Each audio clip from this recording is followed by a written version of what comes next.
Comment c'est possible que certaines personnes arrivent dans leur vie à construire plusieurs entreprises, faire des innovations, avoir à la fois une vie sociale, une vie sentimentale? Eh bien, c'est parce que ces personnes, elles arrivent à utiliser mieux leur temps et leur année que les autres. Bon, je pense que toi comme moi, si t'es sur cette vidéo, c'est que t'as envie d'accomplir plus que 99% des gens dans cette année 2025. Et c'est exactement ce que je vais te partager ici. Je vais te partager des tips qui m'ont permis, au cours de ces 3 dernières années, de faire plus et accomplir plus que 99% des personnes qui m'entourent. Tout simplement parce que j'ai mis en place une stratégie précise avec des habitudes, avec des prises de décision qui n'ont pas toujours été faciles mais qui m'ont servi énormément et qui font que je suis là où j'en suis aujourd'hui. Donc regarde bien jusqu'à la fin parce que je vais t'en partager 8. Chacun de ces 8 habitudes ou actions est extrêmement importante si tu veux accomplir le plus de choses possibles en 2025. Mais avant de commencer, hi besties et bienvenue dans un nouvel épisode. Si le podcast te plaît, n'hésite pas à mettre un petit like, à t'abonner et surtout mettre un petit 5 étoiles si tu m'écoutes sur une plateforme de podcast. La première chose, c'est de faire attention à son environnement. En fait, tu sais, on entend toujours cette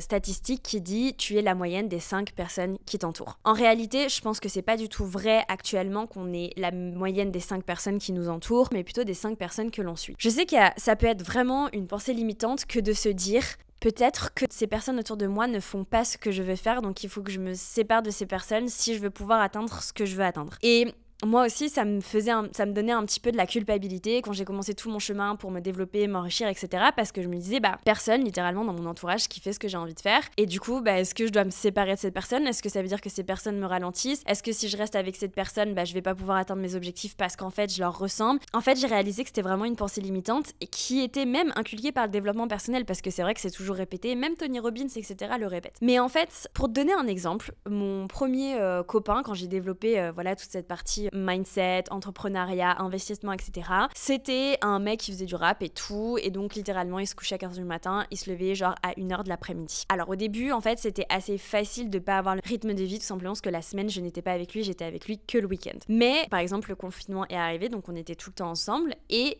littéralement, moi, j'avais aucun souci à me dire à 23h, je vais dormir et je me lève à 7h du matin et lui se levait à 1h. J'avais aucun souci avec ça parce que j'étais en fait en accord avec mes objectifs et avec ce que je voulais faire. Et du coup, ça ne bloquait pas du tout mon avancée et mes objectifs. Et en fait, j'ai compris que oui, certes, il pouvait m'influencer sur certaines choses, on pouvait partager certaines choses et c'était très bien, mais que ça me bloquait pas non plus dans mes objectifs parce qu'en fait, je pouvais toujours suivre ma direction, j'allais toujours être influencée, mais en fait, en réalité, je suis pas tant influencée par les personnes qui sont dans ma réalité, mais plutôt les personnes que je suis. Parce que, au final, actuellement, on passe quand même de moins en moins de temps dans la réalité, mais de plus en plus de temps sur les réseaux sociaux. Et en fait, moi, j'ai remarqué que ce qui m'impactait et surtout m'influençait le plus, c'était les personnes que j'admirais et du coup, c'était les personnes que je suivais sur les réseaux sociaux. Et en fait, j'ai un peu fait une rétrospection et je me suis rendu compte que ma vie, elle a commencé à vraiment changer à partir du moment où j'ai commencé à suivre des personnes qui m'inspiraient et des personnes qui avaient certaines habitudes, qui prenaient certaines décisions, qui faisaient certaines actions, que ce soit au niveau de l'investissement, au niveau de l'entrepreneuriat, etc. Et par exemple, pendant cette période Covid, où certes j'étais avec un mec qui avait un style de vie un peu pourri, faut être honnête,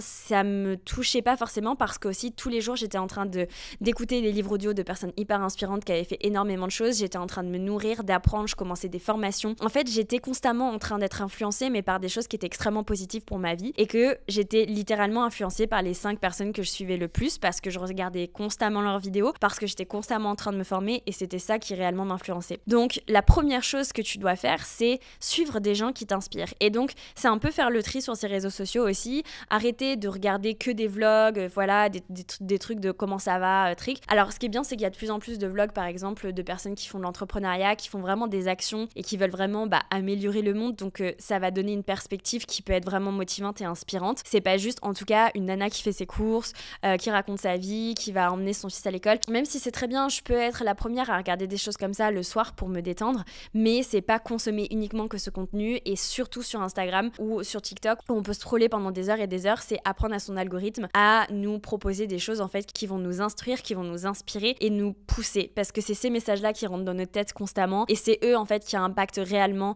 notre vie. Quand on voit des gens qui réussissent, qui accomplissent, etc. sur les réseaux sociaux, on a envie de se donner plus. Je peux comprendre que ce soit frustrant si on voit que des nanas qui juste font un retour de course et qui sont payés pour faire un retour de course et qu'après qui sont tranquilles et qui te disent faut pas trop travailler, bah forcément c'est moins inspirant et ça va pas envie de te donner à 10 000% dans cette vie. Et la réalité est que la réalité de la plupart des gens, c'est pas de faire des collaborations avec Auchan, Carrefour ou Picard, enfin c'est pas du tout pour citer des marques, mais c'est en réalité de travailler, d'accomplir et de donner de la valeur. Et si on regarde bien, la plupart des business, ils gagnent de l'argent parce qu'ils échangent de la valeur contre cet argent. Donc ça c'est la première chose. La deuxième chose qui a littéralement fait que j'ai pu accomplir 99% de plus que les autres, c'est de déménager, c'est-à-dire de faire un reset. On se retrouve dans une situation où déjà on est plus seul, donc moins en train de se comparer aux autres, moins être dans la tentation de sortir, etc. Et aussi, on va vraiment se concentrer sur ce qui est important pour nous et essentiel pour nous. Alors, déménager, je dis pas forcément dans un autre pays. Moi, je l'ai fait par exemple en Suisse. J'ai déménagé aussi de la Suisse à Paris et puis de Paris à Dubaï. Donc, j'ai connu plusieurs déménagements, mais je trouve que les déménagements, c'est vraiment sortir de sa zone de confort. C'est vraiment aussi sortir de tout ce train-train quotidien parce qu'en fait, on est facilement pris par tout ce quotidien, tout le monde fait la même chose, vit de la même manière, etc. Et en réalité, on peut des fois oublier de se poser vraiment les questions de qu'est-ce qui est important pour nous, qu'est-ce que je veux réaliser, quelle est la personne que je veux être. Et je trouve que déménager, c'est arriver à se recentrer sur soi parce qu'au début, il y a personne qui nous entoure. Et du coup, littéralement se concentrer sur nos objectifs, ce qui est le plus important, et aussi se recréer un environnement qui parfois nous correspond plus. Alors je dis pas forcément qu'il faut oublier ses amis d'avant, je suis pas du tout là-dedans, et je suis la première à dire que mes amis que j'ai depuis 10 ans, 20 ans, c'est les plus importantes pour moi, mais c'est arriver à se reconstruire un quotidien qui correspond encore plus à nos valeurs, aux objectifs qu'on veut créer, etc. Et c'est très dur en fait de sortir d'un quotidien confortable si on reste dans la même ville. Forcément, t'auras pas envie d'aller facilement vers de nouvelles personnes, etc. Il y a plein de gens qui me disent mais quand j'étais à Paris je rencontrais personne. Alors c'est normal parce que en fait t'es dans ton confort, dans tes amis, etc. Pourquoi est-ce que tu te fatiguerais à rencontrer de nouvelles personnes, quelque chose qui est fatigant, qui peut être décevant, etc. Que si tu déménages t'es obligé de passer par là parce que t'as pas envie de rester tout seul tout le temps, et en même temps tu peux te recréer un entourage qui vraiment va dans la direction dans laquelle tu veux aller, qui pourra t'aider, te permettre d'échanger. Voilà, moi j'ai plein de copines entrepreneuses maintenant à Dubaï, chose que je n'avais pas forcément avant, donc c'est-à-dire aussi te recréer comme un petit écosystème qui te permet de te propulser. Et pour vous donner une idée, mon business, il a été multiplié par 3 entre le moment où j'étais à Paris et le moment où j'étais à Dubaï. Alors c'est vrai qu'au début où j'étais à Dubaï, je travaillais vraiment comme une dingue, des heures et des heures et des heures par jour. Mais en fait, justement, j'ai vraiment consolidé ma vision, j'ai vraiment compris ce que je devais faire pour faire avancer mon entreprise. Et du coup, j'ai eu ce moment où certes, j'étais un petit peu plus seule, mais j'ai pu vraiment me concentrer sur mes objectifs, mon business, et aussi recréer un environnement qui était vraiment en adéquation avec la direction que je voulais prendre, d'un point de vue tant personnel que financier, business, etc. Donc, je pense que déménager peut être quelque chose d'extrêmement bénéfique. Et d'ailleurs, si t'écoutes la plupart des personnes qui ont réussi dans leur vie, qui sont devenues millionnaires, multimillionnaires, etc., en fait, c'est des personnes souvent qui ont déménagé, qui sont allées dans des villes qui sont plus dynamiques, avec plus d'opportunités, plus de rencontres à faire, plus d'argent qui circule, parce qu'en fait, l'environnement en soi joue énormément. Même si Paris reste une très belle ville, très dynamique, etc., c'est pas du tout le même style de vie, le même dynamisme que par exemple on peut avoir à Dubaï. Et comme je te le disais, je serais jamais autant sortie de ma zone de confort si j'étais restée à Paris parce que j'ai mes amis depuis toujours. Donc forcément, personne ne pourra les égaler. Que si je sors de ma zone de confort, je serai obligée d'aller vers les gens et ça me permettra aussi de renouveler mon entourage, renouveler mon environnement et du coup aussi me sortir de ma zone de confort et de me pousser. Donc ça, c'est la deuxième chose vraiment que tu dois faire. La troisième chose qui va faire que tu vas pouvoir accomplir beaucoup plus durant cette année 2025, c'est de littéralement passer à l'action et pas d'attendre le bon moment. Je vais te raconter une petite histoire. Quand j'ai commencé mon premier business, c'était en 2020. Et 2020, ça résonne dans toutes les oreilles. C'était quoi ? C'était le Covid. Et donc, si on écoutait certaines personnes, ça pouvait être littéralement le pire moment pour lancer un business. Et d'ailleurs, j'ai rencontré plein de situations un peu cata. Mes produits qui, au lieu de mettre 1 mois à venir, mettaient 2 mois. Donc, je me retrouvais out of stock pendant hyper longtemps parce que j'avais sold out hyper vite. Sauf que, en fait, pour avoir en fait des produits, ça prenait beaucoup plus de temps que prévu. Pareil, à un moment, il y a les usines qui ont fermé, etc. Sauf que, en même temps, c'est un business qui a hyper bien fonctionné. Dès le jour 1, j'ai commencé à vendre. Dès le premier mois, j'ai été sold out. Donc, en réalité, le business se portait et se porte hyper bien. Mais Si on voulait attendre le meilleur moment, le moment le plus optimal, j'aurais pu me dire j'attends plus tard. Mais en fait, je pense que la meilleure chose, c'est de se lancer. Et c'est comme ça qu'on apprend. C'est comme la première fois que je me suis lancée sur Instagram. Tu regardes mon compte Instagram du tout début, c'était une catastrophe. Je mettais un peu des images random parce que il n'y avait pas les réels encore à l'époque. Et sauf que moi, j'étais là, je vais pas me prendre en photo tous les jours. Donc, je savais pas trop quoi poster. Donc, je postais des trucs un peu par-ci par-là. Même moi, j'aurais pas eu envie de m'abonner. Et d'ailleurs, je fais une petite précision pour les personnes qui m'écoutent, qui veulent se lancer sur les réseaux sociaux. J'entends souvent des personnes qui me disent mais mon Instagram il marche pas, etc. Regarde ton Insta d'un point de vue objectif. Est-ce que si toi tu te connaissais pas, t'irais t'abonner à ton compte? Oui ou non? Je veux dire, moi il y a quand j'ai commencé mon Insta, alors bien sûr mes réels au début étaient pas les meilleurs, mais ils étaient quand même instructifs, etc. Mais mon Insta d'avant où je postais un petit peu n'importe quoi, voilà, c'était pas très bien fait, il y avait pas beaucoup de valeur, beaucoup d'informations. Vraiment d'un point de vue objectif, je serais là, non, je me serais pas abonnée en fait. Sauf que je me suis lancée. Et le fait que je me sois lancée m'a permis d'apprendre au fur et à mesure. Et c'est vraiment quelque chose pour lequel il faut pas avoir peur. C'est comme quand j'ai lancé ma première formation. C'était donc l'été 2021. J'ai travaillé tout l'été dessus, je l'ai sortie. Mais c'était vraiment une toute petite formation. C'était une formation budget, etc. La première fois que j'ai sorti, j'avais jamais fait de formation, jamais rien vendu sur les réseaux sociaux, etc. C'était peut-être pas le bon moment, c'était peut-être pas la meilleure chose à vendre. En fait, on peut trouver des excuses pour tout en réalité. Mais ce qui est le plus important, c'est d'apprendre. Et en faisant ça, j'ai appris à filmer, à créer une formation, à construire une formation, à le mettre sur des plateformes, à le marketer, à le vendre, etc. Et c'est comme ça, en fait, que j'ai pu partir d'un point 0 et qui m'emmène au point, par exemple, 10, 17, peu importe à quel chapitre je suis, mais qui m'emmène là où je suis. C'est parce qu'en fait, à un moment, je me suis lancée. Et ce sera pas toujours peut-être le bon moment, c'est peut-être pas forcément le moment où tu pourrais, où tu auras les meilleurs résultats, mais en réalité, tu peux pas savoir. Donc, ce qu'il faut, c'est se lancer et après, tu verras. Et arrêter de toujours mettre au lendemain. Parce qu'en fait, si tu mets toujours au lendemain, tu te lanceras jamais. C'est comme si tu te dis, j'investirai au prochain crash boursier. Et puis, au prochain crash boursier, ça se trouve, tu vas avoir des news à la télé qui vont te dire mais c'est pas le bon moment pour investir, et toi du coup tu vas te dire je vais pas investir parce que j'ai vu un truc puis ça m'a fait peur, donc je pense que c'est pas maintenant, et puis tu attendras encore et en fait ton argent il sera jamais investi. Donc la chose la plus importante, peu importe ce que tu veux faire, ce que tu as envie de réaliser dans ta vie, c'est te lancer.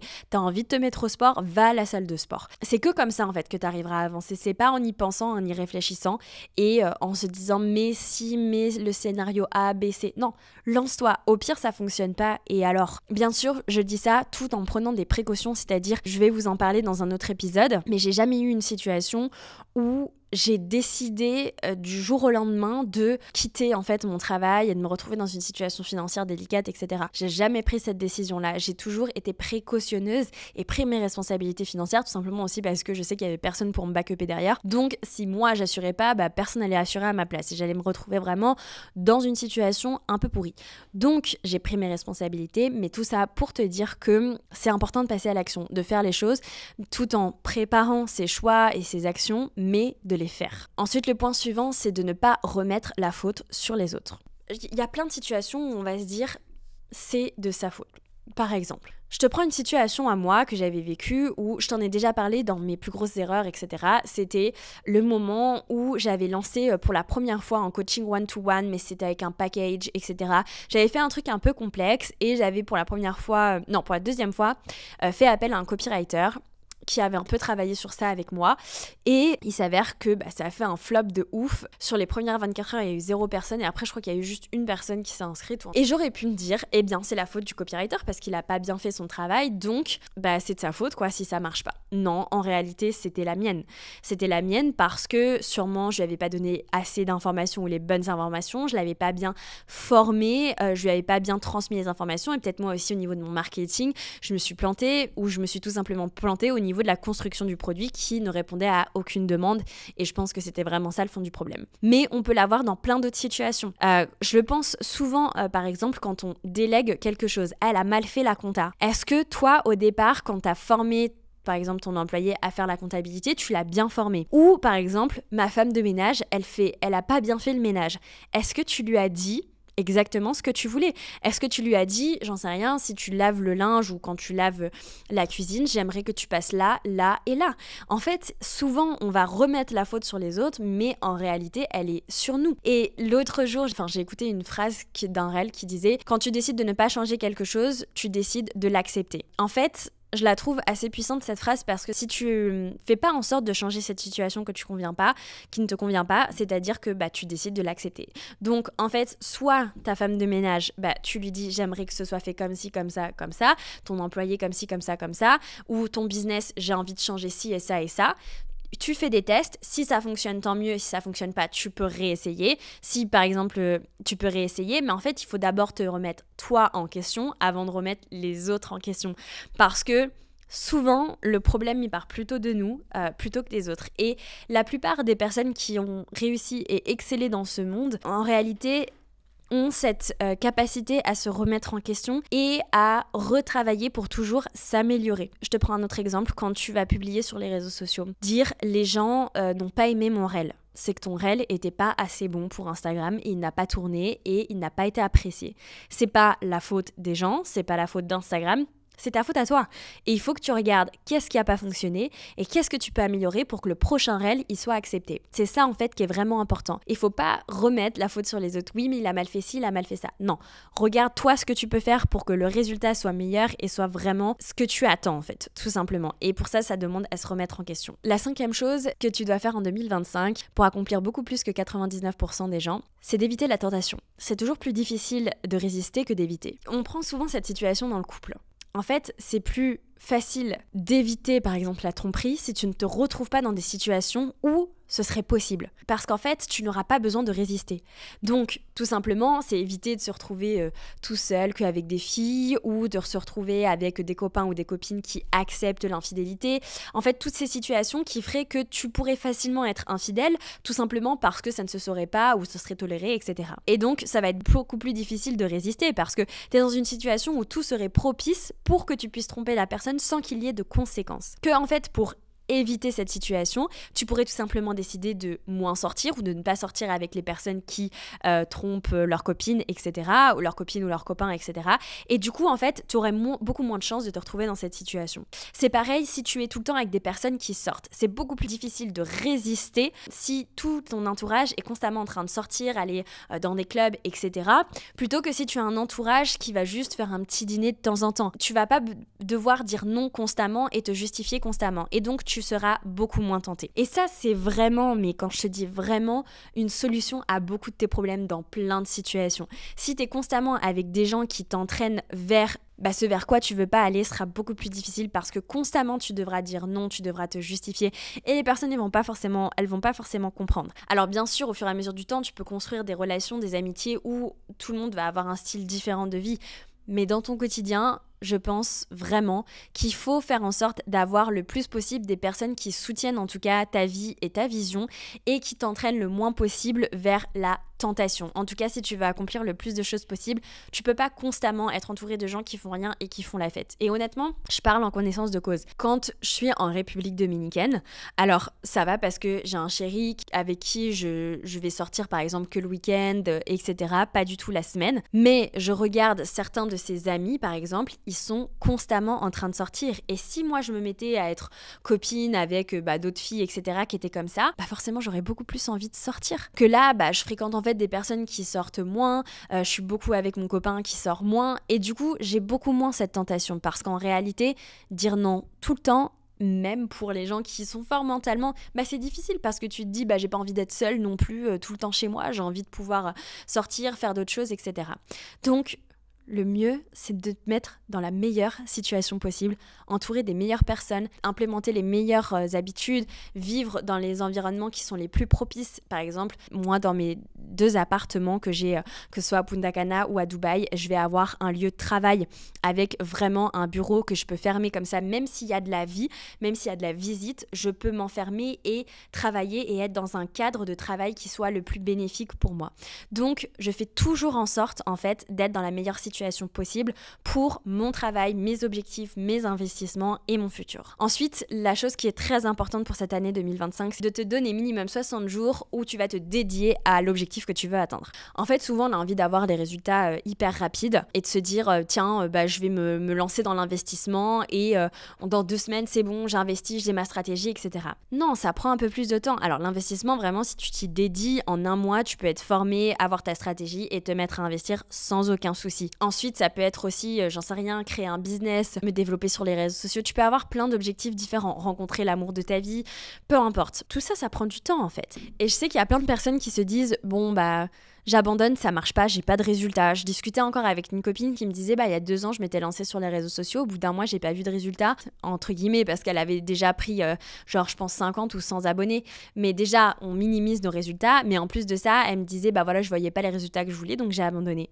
Mais tu crois que c'est quoi 1 mois sur les réseaux sociaux? Tu crois que j'ai mis combien de temps à avoir des résultats sur les réseaux sociaux? J'ai mis au moins 1 an et demi avant qu'il y ait vraiment des résultats qui soient assez significatifs. Donc en réalité, il faut pas se dire non mais j'ai pas assez de résultats, j'abandonne, parce qu'en fait, en faisant ça, c'est sûr que tu n'auras jamais les résultats. Les personnes qui réussissent, c'est les personnes qui ont décidé de pas abandonner, même quand ça fonctionnait pas ou que ça fonctionnait lentement. Donc il faut que tu gardes vraiment ça en tête, c'est-à-dire que si t'as pas les résultats que tu veux tout de suite, c'est pas forcément que ça marche pas, c'est pas forcément que t'es dans la mauvaise direction, c'est juste qu'il faut que tu sois plus patient. Parce qu'il y a à la fois la patience, la persévérance et donner son maximum pendant un certain nombre de temps. En fait, souvent les personnes donnent le maximum au début et puis après ça se dégrade. Pourquoi? Parce que la motivation est en train de partir. Et c'est là où la discipline, elle doit prendre le relais. C'est-à-dire que même si tu es moins motivé, tu dois continuer. Par exemple, quand j'étais sur YouTube, la première année, vraiment, il ne se passait rien. Et il y a un moment, c'était la discipline qui a dû prendre le dessus. J'étais moins en train de me dire « Waouh, c'est trop bien de faire des vidéos YouTube, etc. » Parce que en fait, la motivation, elle était redescendue parce que j'avais pas forcément de gros résultats, parce que vraiment, j'avais une évolution extrêmement lente. Mais je me suis dit, je vais persévérer, je vais m'améliorer, je vais essayer de comprendre ce qui fonctionne pas. Et maintenant, c'est là où je vois que j'ai des résultats. Et j'ai encore des petits résultats. Genre, je pourrais vraiment avoir meilleur, mais l'idée, c'est de continuer à m'améliorer et avoir de plus en plus de résultats. Ensuite, justement, si tu veux arriver à tenir sur le long terme, il va falloir que tu te récompenses. La première vente que j'ai fait, par exemple, de mes bonnets chauffants, c'était champagne en fait. C'était 8 mois de travail acharné, il fallait que je me récompense. Même si c'est juste une vente, il fallait que je me récompense. Et en fait, en te récompensant, en te félicitant, c'est là où tu vois le progrès. Et chaque petite étape compte, tout simplement.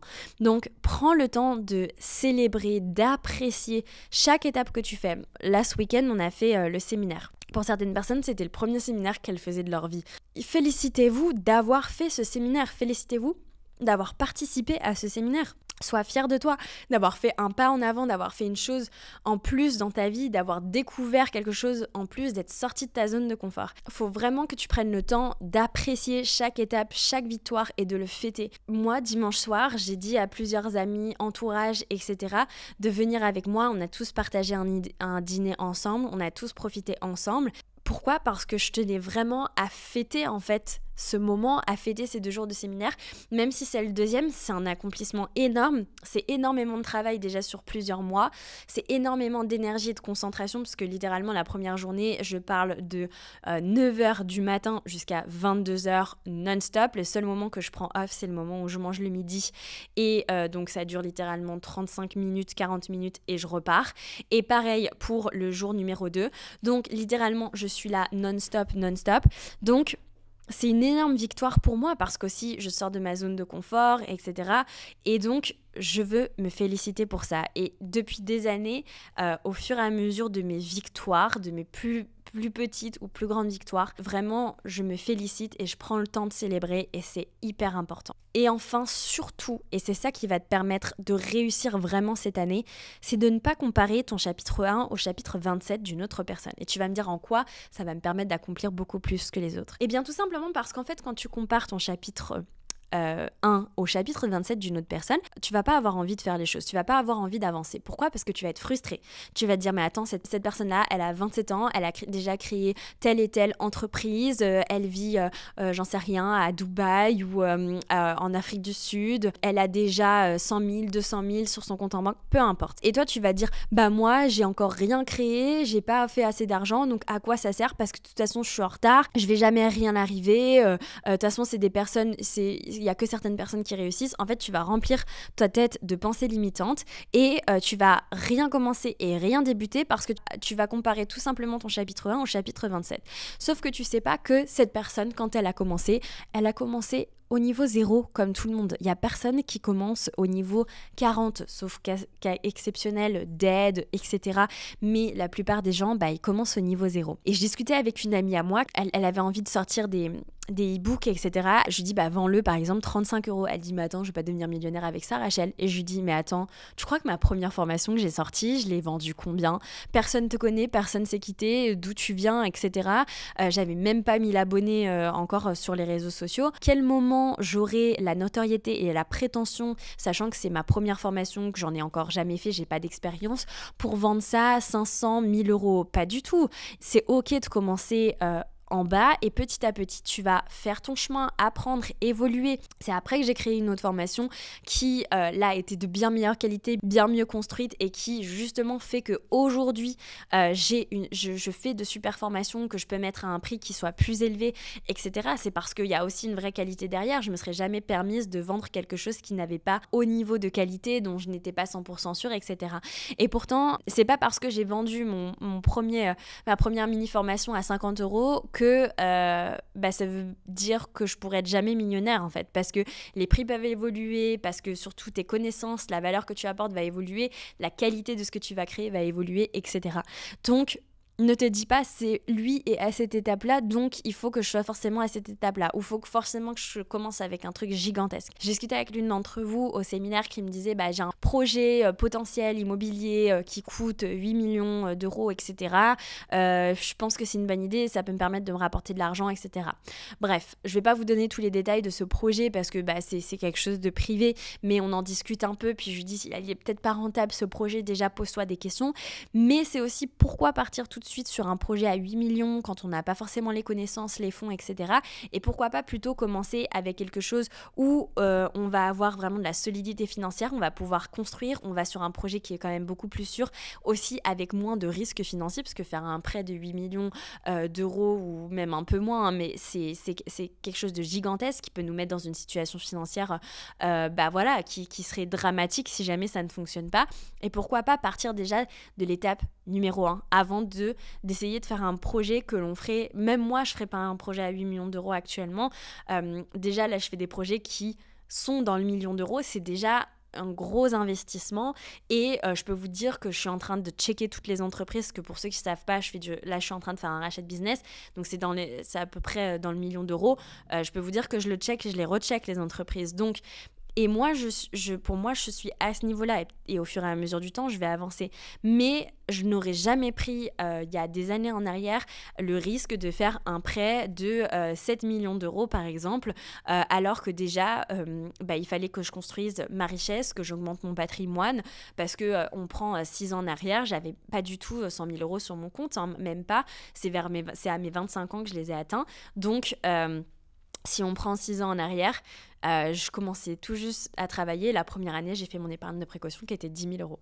Donc, on ne va pas prendre des risques démesurés et c'est OK de commencer par le début. Et je sais qu'elle est un peu rigolote cette phrase, mais je sais qu'il y a aussi beaucoup de personnes qui ont envie d'aller direct au niveau 10, au niveau 20. Mais avant le niveau 10 et 20, il y a le niveau 0. C'est comme quand on commence la boxe. Je le prends souvent cet exemple. Au début, tu prends plein de coups, puis tu as l'impression d'être nul et de ne pas savoir éviter les coups, de ne pas savoir donner des coups qui impactent, qui sont forts, etc. C'est parce que tu commences au niveau 0. Puis tu t'améliores et la deuxième année, tu deviens meilleur. Et la troisième, tu deviens meilleur. Quatrième, etc. Eh bien, c'est exactement la même chose, que ce soit au niveau de développement personnel, business, enrichissement. Voilà, j'espère en tout cas que cet épisode il t'aura plu et qu'il t'aura inspiré. En tout cas, si jamais c'est le cas, n'hésite pas à t'abonner et on se retrouve la semaine prochaine pour un nouvel épisode. Ciao, ciao!